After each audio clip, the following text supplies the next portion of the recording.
What do you do when you realize that you're going in the wrong direction? I'm not just talking about on the road. I'm talking about in your life, in your career, and in your leadership. Do you pause and reassess and make the appropriate modifications so that you can course correct? Or do you just keep going because you've already invested too much to turn around? Well, all of us have had to deal with this at some point in life, and often more times than what we would like to admit. But I want us to get into this today. Welcome to Crossroads and Catalysts. I'm your host, Shenita B. This is where we explore how a thoughtful, wise, and strategic perspective at life's crossroads can become the catalyst for meaningful change in your leadership and life's direction. So, the last few episodes, we've been talking about discipline and taking ownership and even doing less, but doing it more strategically. So, I want you to make sure to check those out. But none of those things are going to matter if you're still holding on to something that no longer makes sense just because you've already invested in it. This is what we call the sunk cost fallacy. And it's also something that I talked about in one of my recent newsletters, The Catalyst. So if you're not subscribed yet, then you will want to be. So take a minute and click the link in the show notes, because if you're really serious about staying ahead and how you think and lead, then you'll want to sign up for that. So the sunk cost fallacy is pretty simple. When a decision is not working, we keep going anyway because of what we've already put into it, whether it's time, money, energy, effort, and your focus is on the wrong question. So instead of asking yourself, is this still the right path? You're asking, well, how do I make this work since I'm already here?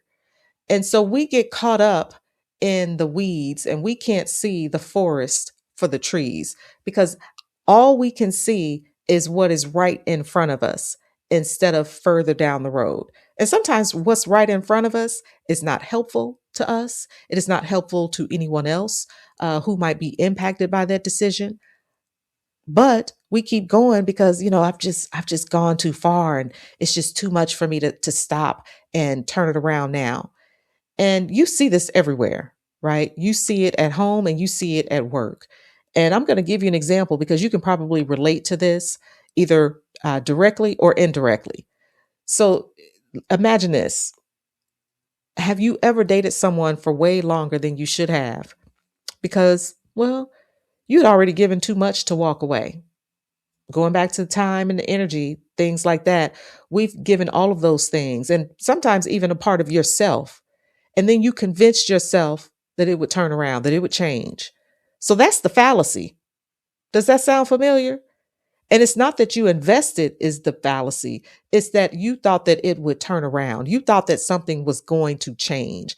There has been no significant change in whether it was a pattern of behavior or just some major red flag that kind of gave you that uneasy feeling that something is just not right. But you don't stop. So I want you to tell yourself the truth because I've done this too. So you're definitely in good company and there is no judgment here. But when you don't take the time to give yourself the opportunity to assess and understand what is happening and ask yourself, am I going in the direction where I really want to go? Well, then you continue to go deeper and deeper into a problem that might be an extreme sport by the time it's all said and done in order for you to try to get out of it. So then let's direct this to the workplace and ask ourselves, how does it look?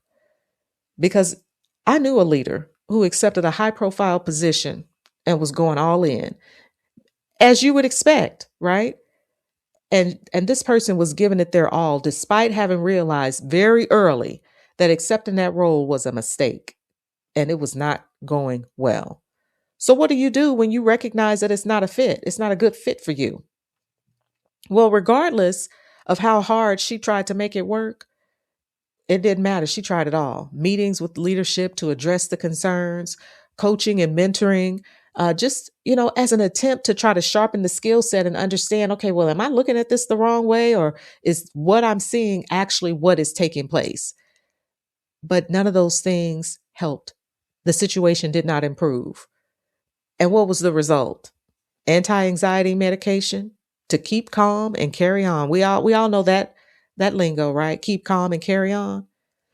So, in this particular situation, a person in the prime of their lives goes from being a happy go lucky optimist to a sad and anxiety ridden peer. So, everybody was impacted. It was not just her, it was her family, it was her colleagues, it was her team. I mean, everybody, all the way up and down the chain. And she was no better for it as a result. And so this is not about judging the decision itself, okay? Because it could have been a good one or not so good one from the start, but maybe you just didn't have enough information to help you to make a better decision under the particular circumstances, okay? So we're not even going to go down that rabbit hole. But as time goes on and things begin to get clearer, or at least they should begin to get clearer, you dig in regardless of the fallout. So everything could be going haywire. There's madness and mayhem. And instead of you saying, okay, that decision to continue forward with this, yeah, that didn't help me at all. You say, well, no, I'm just going to keep on going. It'll be okay. It'll work out.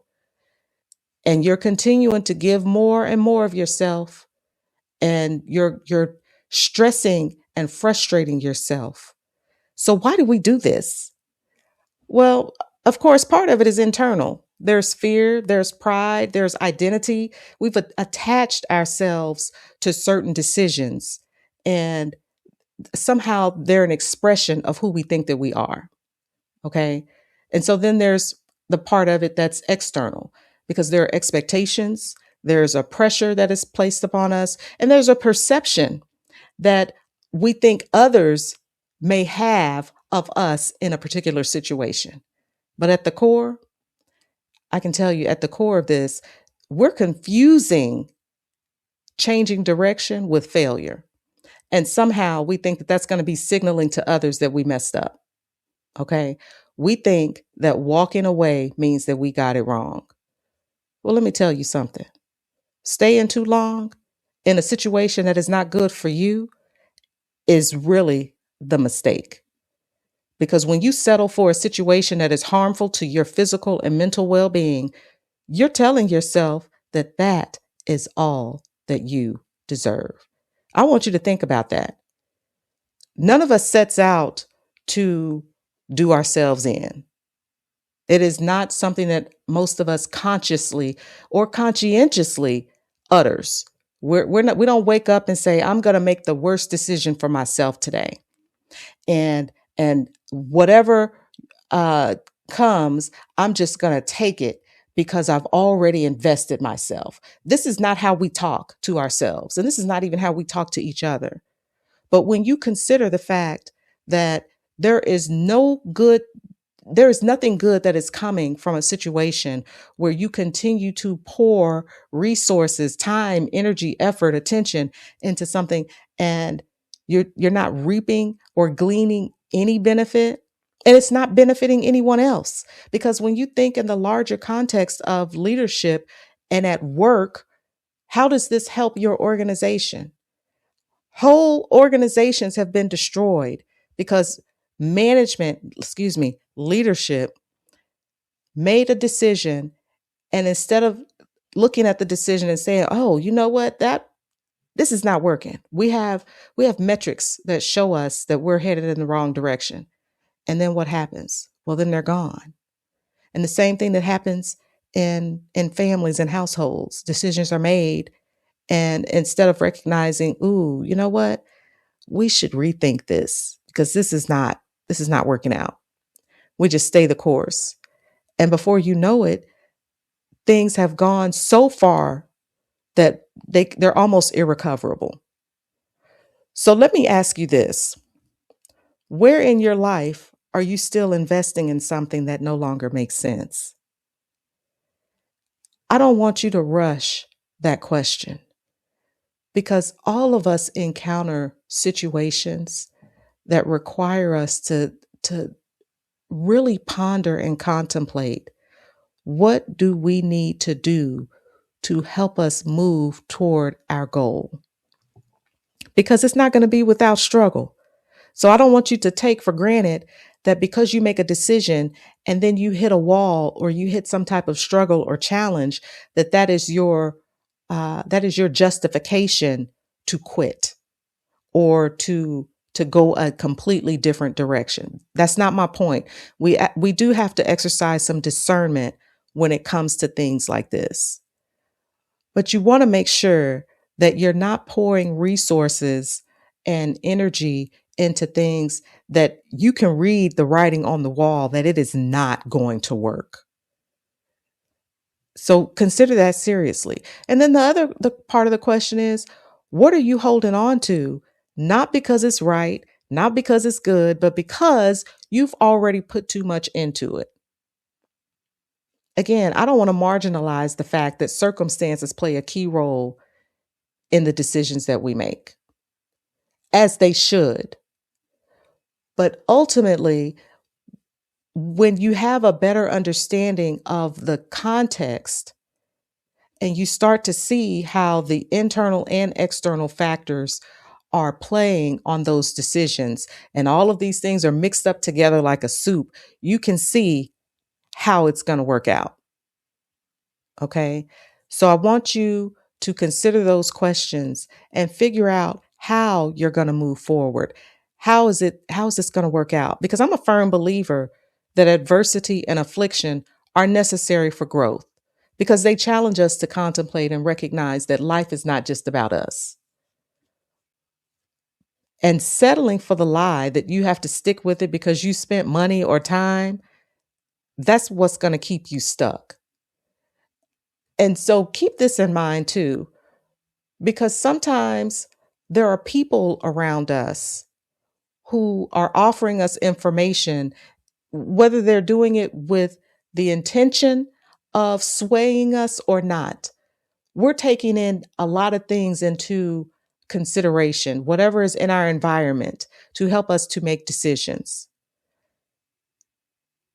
Be aware of what is feeding your decision making, because a lot of this goes back to, when we were kids. What did we see and what did we experience?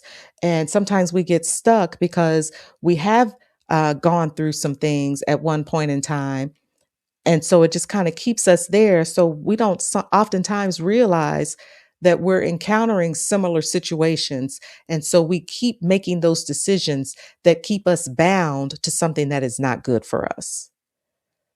Ultimately, the decisions are up to you.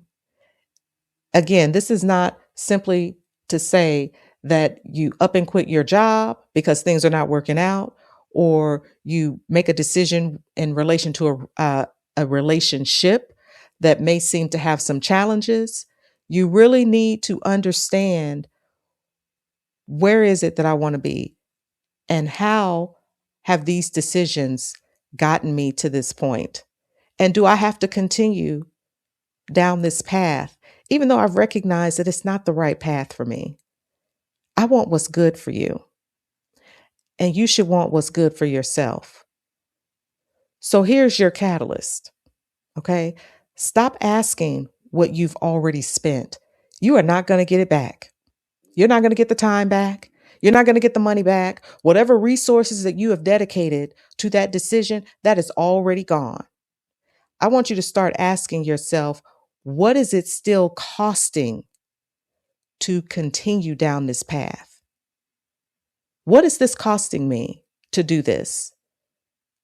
Okay? Because things are not always quantified in dollars and cents.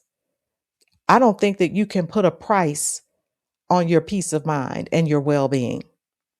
And remember this, that your time is limited and your energy is valuable. So choosing to stay in something that is draining you physically, mentally, and emotionally, that's not a commitment.